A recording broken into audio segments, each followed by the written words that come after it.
dan juga kiat sukses menulis novel menuju bestseller itu tadi. Jadi mudah-mudahan nanti kita akan lebih banyak saling sharing aja. Saya ingin mendengar juga teman-teman partisipan yang ada di sini yang saya yakin sebetulnya sudah pernah pasti menghasilkan karya tulis ya, baik itu mungkin novel atau mungkin tulisan di blog atau apapun yang hubungannya dengan kepenulisan. Jadi itu yang bisa saya sampaikan. Dan acara pelatihannya sendiri ini penulisan buku fiksi ya, strategi sukses menulis novel yang menarik dan cepat selesai. Wah, judulnya sangat menggoda sekali dan tempting. Tapi yang jelas saya mungkin ingin membatasi Pak Cucu sebelumnya dengan Bapak Ibu sekalian yang hari ini saya memang karena saya bukan penulis buku mata pelajaran ya, bukan penulis buku motivasi atau non fiksi ya, tapi lebih ke arah kepenulisan novel. Dan selama ini memang saya alhamdulillah selalu melahirkan novel-novel yang hubungannya dengan perjalanan kehidupan saya yang kemudian saya adaptasi sebagai novel. Jadi sebelumnya saya harus katakan bahwa ini nanti mungkin workshopnya lebih kita batasi ke penulisan novel ya. Jadi nanti kalau andai kata ada yang bertanya, dulu saya sempat soalnya ditanyain mengenai kalau penilaian atau kepenulisan di buku-buku non-novel bagaimana, misalnya buku pelajaran atau buku kajian dan seterusnya. Saya nyuwun sewu belum sampai ke sana. Mudah-mudahan didoakan nanti bisa ke buku-buku motivasi dan seterusnya ya, mudah-mudahan. Jadi saat ini kalau boleh sharing Ibu sekalian, mungkin Pak Cucu yang sedang bergabung atau barusan bergabung atau mungkin yang kepencet mungkin di unmute dulu ya. Nanti kita akan buka sesi setelah saya mungkin 15-20 menit sesi tanya jawab ya melalui chat atau nanti monggo Pak Cucu sebagai memoderasi pertanyaan gitu ya. Jadi kalau boleh sedikit memberi prolog, jadi saat ini memang saya sedang kalau dilihat di media sosial dan di Twitter, di Instagram, biasanya saya kan sering ya cukup aktif di media sosial. Saat ini saya benar-benar sedang lockdown karena saya memang sedang menyelesaikan tulisan saya yang terbengkalai. Ya, jadi tulisan ini sudah sekitar mungkin hampir 5 tahun lah, hampir 5 tahun teronggok di dalam laptop gitu. Dan baru kali ini saya punya, setelah ada lockdown, ada pandemi ini, saya pikir ini waktu yang bagus karena mau tidak mau kegiatannya hanya di rumah saja gitu. Kemudian juga kegiatan saya selain menulis juga dibatasi ya untuk bertemu dengan masyarakat. Jadi akhirnya ya sudahlah, siapa tahu ini mungkin waktu yang tepat untuk menyelesaikan novel saya yang berjudul Sangkakala di Andalusia. Jadi ini memang masih terkait dengan tentang peradaban Islam, sebagaimana 99 Cahaya di Langit Eropa. Ini buku pertama saya yang bestseller sebetulnya. Bisa dibilang sebelum 99 Cahaya di Langit Eropa ini ada buku sebelumnya, tapi mungkin tidak terlalu dikenal. Cuma karena kemudian 99 Cahaya ini seolah-olah menjadi debut saya, padahal banyak sekali buku-buku saya seperti Menampak Bija Amin Rais ya, itu juga saya tulis, tapi memang tidak sefenomenal 99 Cahaya di Langit Eropa. Kemudian yang terakhir tahun 2018 saya menelurkan Ain Sarahza. Ini juga lumayan, sampai sekarang sudah 7 kali cetak. Dan sebelumnya kalau kita bicara mengenai buku bestseller ya, saya mau membuka sedikit background dulu.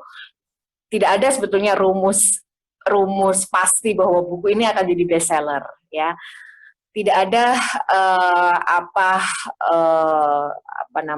garansi bahwa kamu kalau menulis buku tentang genre ini atau topik ini atau tema yang seperti lagi ngehits misalnya, itu kemudian pasti akan menjadi buku laris. Itu tidak ada rumusnya, tidak ada formulanya.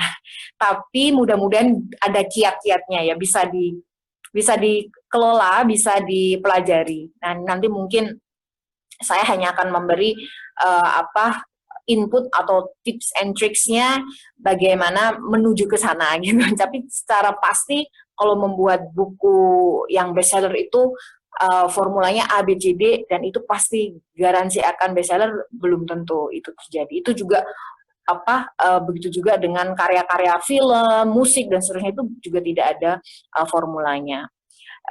Seperti misalnya buku-buku saya yang bestseller, misalnya dianggap bestseller, itu menurut saya kalau kita melihat dari volume penjualan gitu, yang paling tinggi memang 99 Cahaya di Langit Eropa, kemudian Bulan Terbelah baru I'm Sarahza karena baru aja ya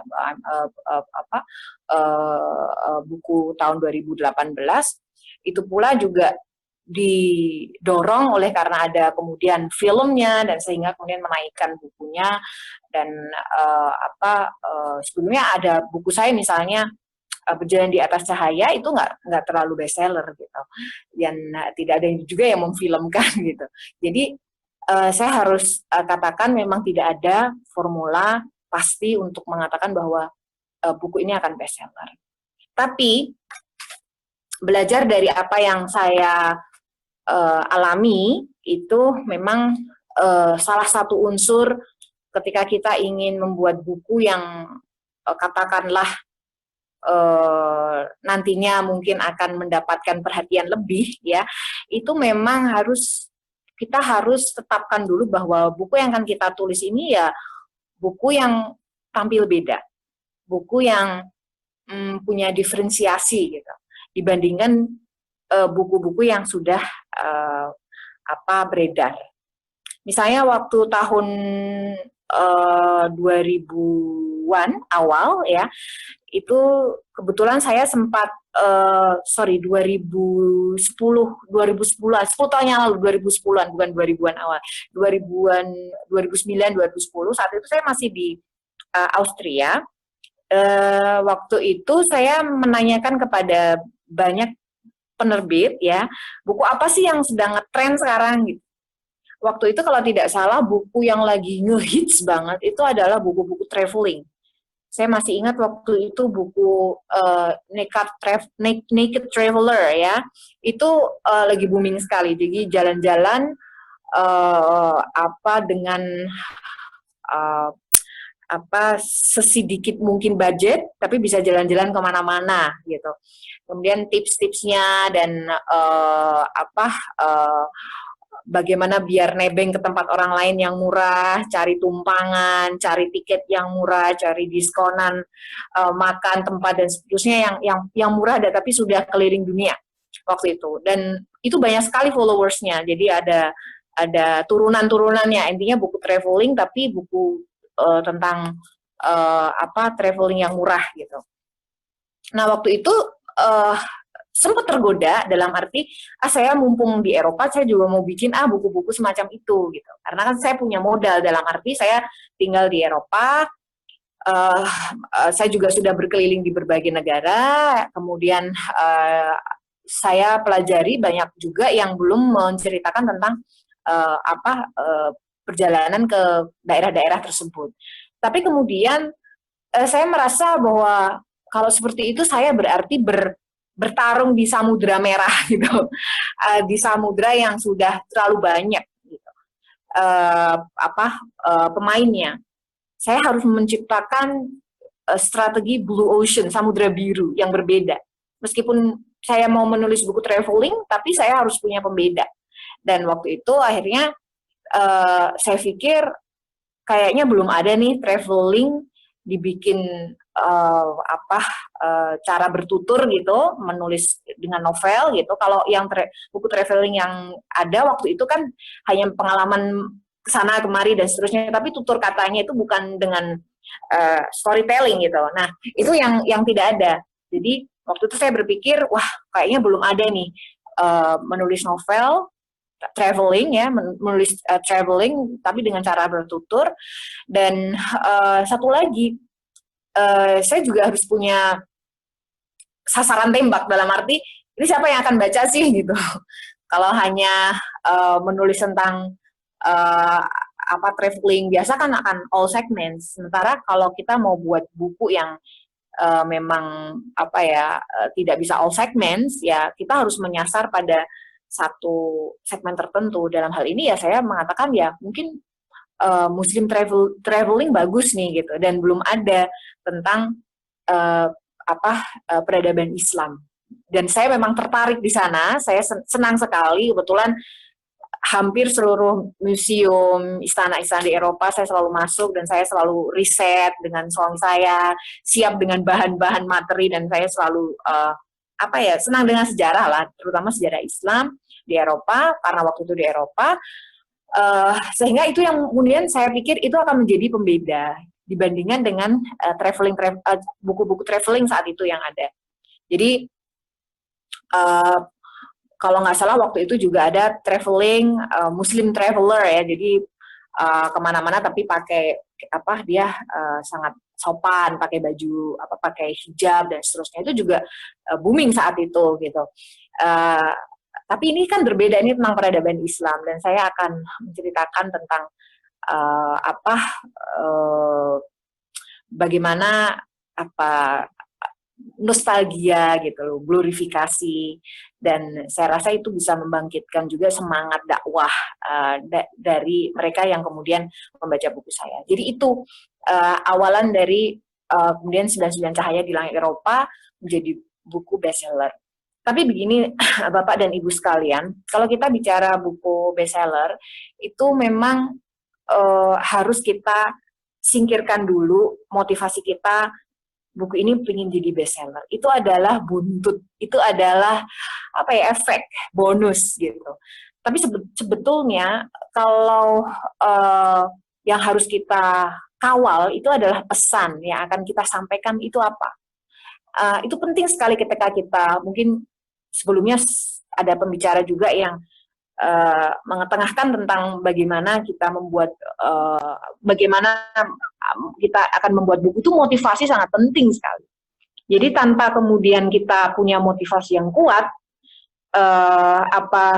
penulisan itu nanti pasti akan hambar. Apalagi kalau kita hanya ikut-ikutan, hanya followers, tidak membuat tren gitu. Jadi misalnya Nyuwun Sewu nih, saya waktu itu sempat juga tergoda, wah kayaknya zaman Mas Raditya Dika tuh, waktu dia belum banyak menulis buku, tapi nulis blog ya, itu masih heboh ya, dia tulisan komedi, banyak sekali bukunya laris manis. Sempat tergoda, wah kayak mau bikin buku-buku genre komedi ya, tentang kehidupan anak-anak muda yang meme lah, yang segala macam diceritakan, kemudian orang tergelak dan tertawa, kayaknya menyenangkan nih.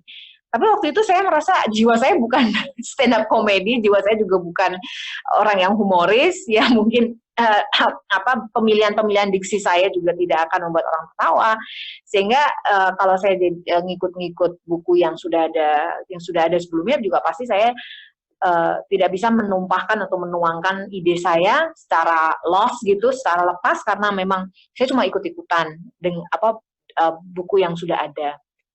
Jadi waktu itu, jadi saya jelaskan lagi bahwa motivasi itu penting, karena motivasi itu nanti akan mewujud pada pesan yang ingin disampaikan di dalam buku yang akan kita tulis itu.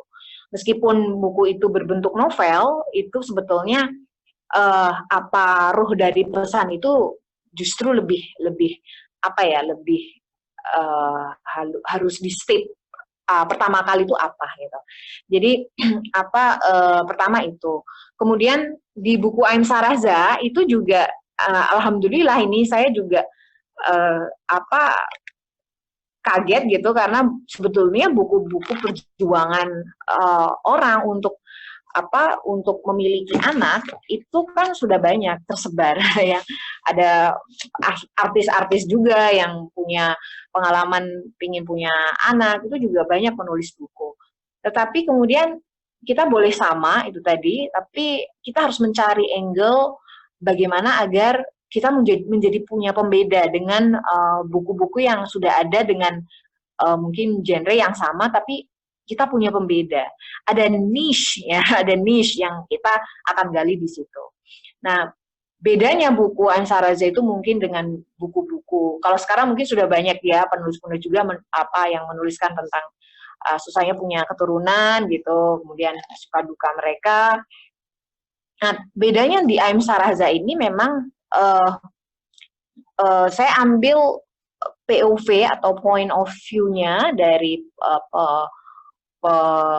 pelakon utamanya atau karakter utamanya itu adalah ya Saraza itu anak saya tapi masih calon gitu. Jadi ruh itu yang kemudian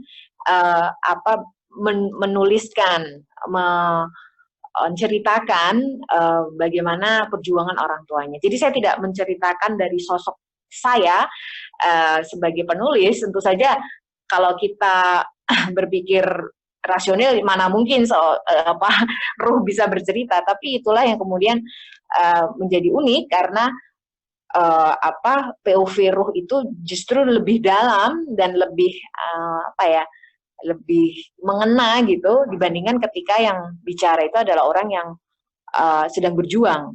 Ini ruhnya itu yang diperjuangkan gitu. Jadi itu yang mungkin juga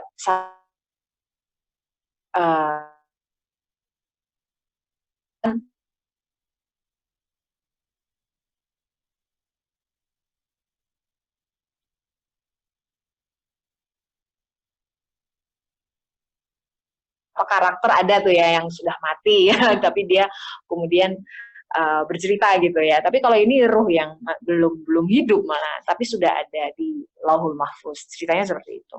Jadi cara-cara itulah yang saya ingin kembangkan. Begitu juga di Sangkakala Andalusia ini juga saya sepertinya saya selalu mempelajari kayaknya buku dengan dua saya buat menjadi dua track itu. Tracknya perjalanan saya dengan track zaman pasca runtuhnya kekhalifahan di Andalusia. Bagaimana kemudian Muslim hidup pasca yang namanya Reconquista ya. Jadi itu sesuatu yang berbeda, sepertinya belum ada. Biasanya orang tracknya satu ya, tapi ini akan ada dua track saling selang-seling begitu, kemudian nanti bertemu pada satu titik di mana ada refleksi dan epilog di situ. Jadi hal-hal seperti ini yang mungkin perlu difikirkan. Jadi tidak melulu mengenai tema ya yang berbeda, tapi juga trik-trik kepenulisan yang juga bisa disampaikan gitu. Saya pernah soalnya baca sebuah novel gitu, novel ini ya berbahasa asing, Inggris. Itu saya tertarik sekali karena yang bicara yang sudah berbicara itu adalah seekor hewan gitu. Jadi itulah kemudian saya juga mengilhami saya, kemudian wah bisa juga kalau begitu ya, benda-benda mati juga berbicara, kemudian termasuk tadi ruh juga yang belum ada berbicara. Itu salah satu trik mungkin yang bisa digunakan untuk memperkuat ide agar itu tadi menuju satu tujuan biar bukunya bestseller gitu. Jadi itu yang saya lakukan selama ini, dan nanti mudah-mudahan tahun ini bisa kelar gitu. Siapa tahu nanti kita juga bisa sharing lah pengalaman tentang buku menulis Sangkakala Andalusia dengan dua track tadi ya. Tapi ini belum selesai, masih 75%. Jadi doakan akhir tahun ini bisa selesai. Kemudian kalau tadi topik yang kedua itu tentang eksplorasi menulis ketika saya berada di pengalaman saya di luar negeri. Jadi memang Bapak Ibu sekalian, terkadang itu drive kita untuk menulis itu terkadang datang karena keterpaksaan, keterbatasan dan keterpaksaan. Saya harus akui, saya awalnya tidak begitu memahami diri saya bahwa saya bisa menulis, sampai akhirnya saya terjebak di Eropa. Saya tidak bisa, waktu itu saya bekerja di salah satu stasiun televisi swasta di Jakarta, kemudian saya resign karena saya harus ke Eropa. Di sana saya tidak bekerja, tidak bisa sekolah juga karena bahasanya pakai bahasa Jerman dan saya harus ikut matrikulasi 2 tahun dan tidak mungkin itu saya lakukan. Saya ingin melanjutkan sekolah pun juga tidak mungkin. Jadi basic saya adalah dokter gigi dan di sana untuk sekolah kedokteran itu berbeda ya Pak kasusnya, karena di sana kan negara Eropa ya, negara dengan 4 musim. Di sini kan kasus-kasusnya topikal semua. Jadi mereka mengatakan ya kamu harus ngulang lagi dokter gigimu S1-nya di sini baru nanti sekolah S2. Jadi waktu itu saya benar-benar penat. Kebetulan saya juga belum dikaruniai seorang putra atau putri, masih berusaha waktu itu. Jadi saya benar-benar tiap hari itu mencari kesibukan yang membuat saya nggak bisa nih kalau hanya cuma nemenin suami gitu tanpa ada kesibukan lain yang produktif.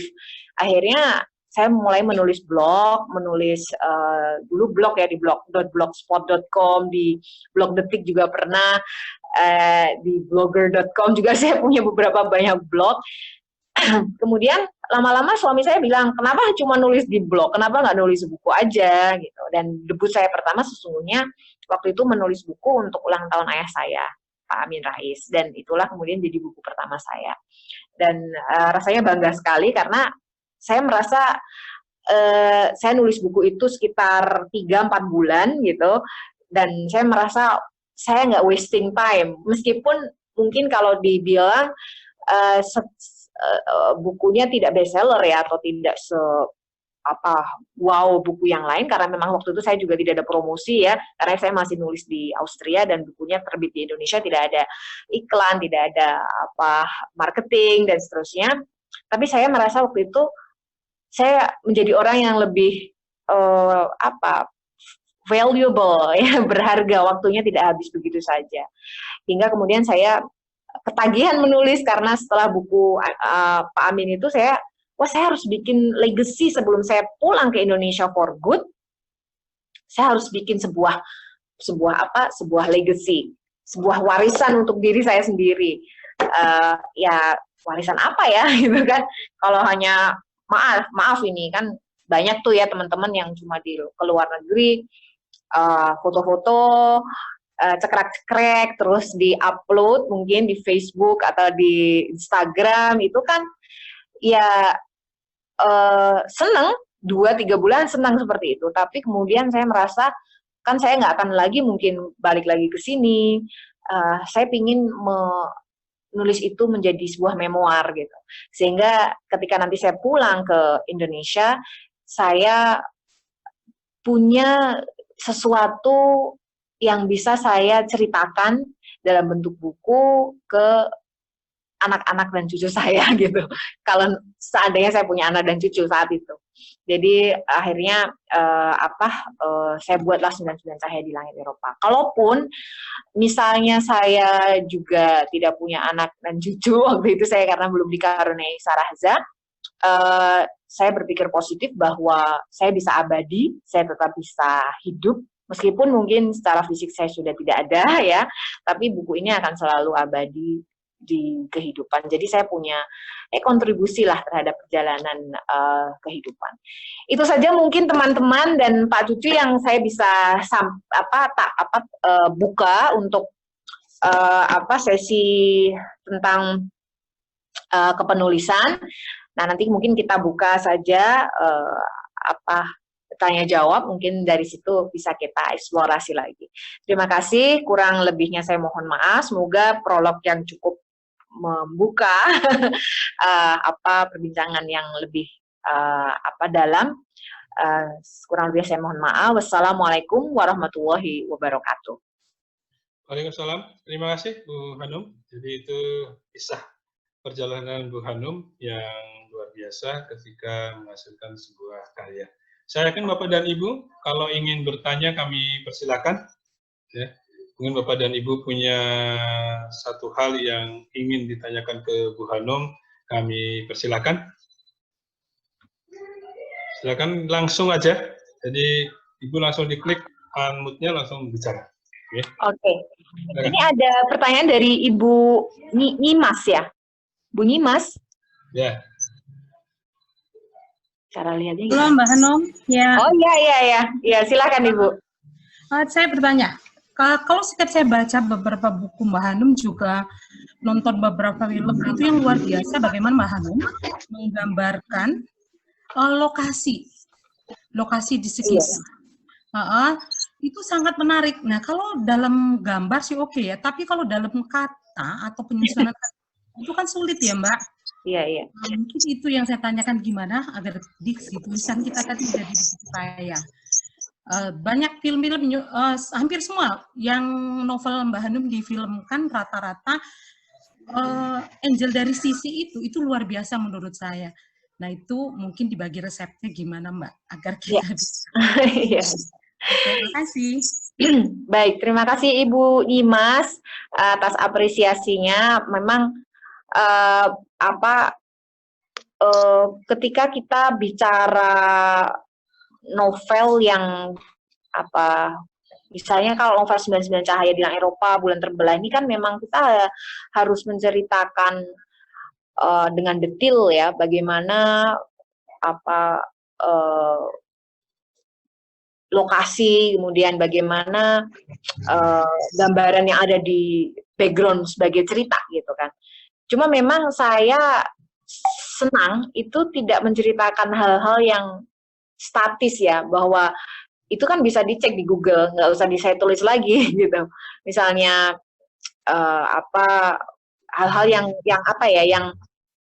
yang bersifat memang given. Jadi misalnya meskuita bentuknya itu seperti pilar-pilarnya itu menjadi inspirasi di Madinah gitu, atau di sana ada mihrabnya bentuknya lengkung begini seterusnya, itu kan akan membosankan ya menurut saya gitu. Meskipun itu penting juga disampaikan, tapi memang kalau saya itu lebih senang seperti saya menginterpretasi apa yang dirasakan oleh itu tadi suasana yang ada di sana. Saya merasa itu tadi saya terilhami dengan banyak benda mati yang sebetulnya itu bisa bercerita gitu. Misalnya matahari yang sekian miliar tahun ya melihat bagaimana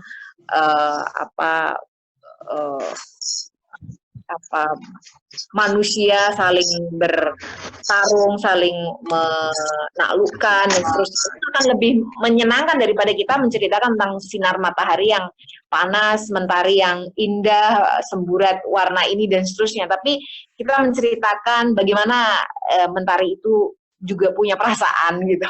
Kemudian juga burung-burung berkicau dan seterusnya, itu saya tidak bercerita tentang bagaimana kegiatan mereka, tapi perasaan mereka. Jadi itu yang mungkin satu sisi itulah mengapa tulisan apapun yang meskipun itu adalah biografi ya Bu, atau cerita saya ini kan sebetulnya nggak ada hal yang fiksi ya, tapi akan tetap digolongkan novel fiksi karena pasti ada cara bertutur yang berlebihan. Itu istilahnya ada dramaturgi yang disajikan, sehingga kemudian selalu apapun yang kita tulis, kalau itu caranya adalah bercerita ya, itu masuk golongan fiksi gitu. Jadi fiksi itu bukan sesuatu yang pasti itu bohong semua, tapi bayangkan misalnya kita menulis kata dia menangis terseduh-seduh ya, dengan itu hal yang kata yang biasa ya, tapi kemudian kalau kita ganti air matanya meluap bagai banjir bandang